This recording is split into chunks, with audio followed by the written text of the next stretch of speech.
कार्य किस हद तक हुआ। 80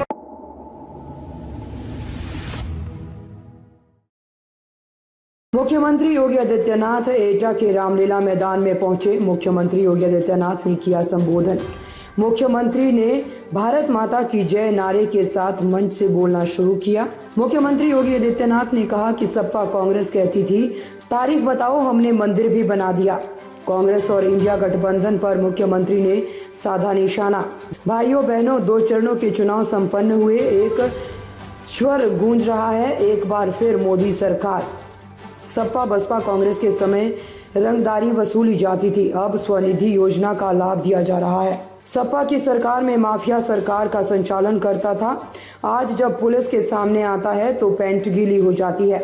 चुनाव है, हर व्यक्ति जानता है मोदी प्रधानमंत्री बनेंगे और राजवीर सिंह राजू भैया सांसद बनेंगे। जीत ऐतिहासिक होनी चाहिए।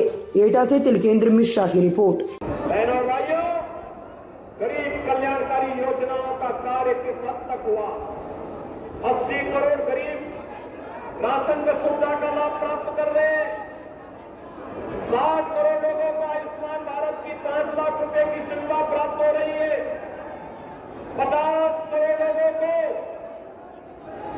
जनधन अकाउंट खोल करके कांग्रेस और सपा बसपा के लूट से मुक्ति दिलाने का काम किया गया है। और यही नहीं, 12 करोड़ किसानों को किसान सम्मान निधि, 12 करोड़ घरों में शौचालय का निर्माण, 10 करोड़ गरीबों के घर में उज्ज्वला योजना का रसोई गैस का सिलेंडर पहुंचना।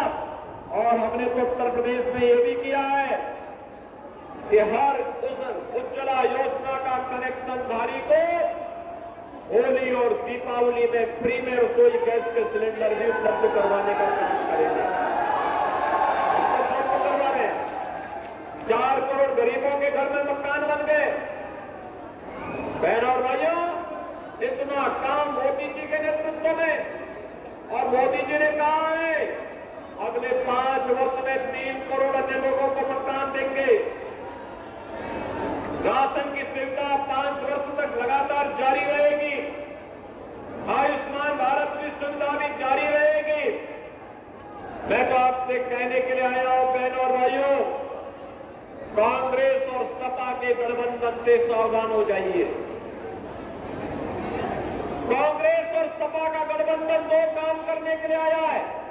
एक, उसने अपने मैनिफेस्टो में क्या कहा है। कांग्रेस कहती है सत्ता में आएंगे तो मुसलमानों को पिछड़ी जाति और अनुसूचित जाति के आरक्षण में से हिस्सा काट करके मुसलमानों को देंगे। क्या आप इसको स्वीकार करेंगे क्या?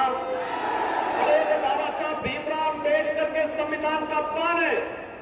बाबा साहब भीमराव अम्बेडकर ने कहा था कि देश के अंदर धर्म के आधार पर आरक्षण नहीं होना चाहिए, लेकिन कांग्रेस जानबूझ करके देश का इस्लामीकरण करने की नियत से देश के अंदर तालिबानी शासन की व्यवस्था लागू करने की दृष्टि से देश को फिर से विभाजन की ओर धकेलने का कुत्सित प्रयास कर रही है।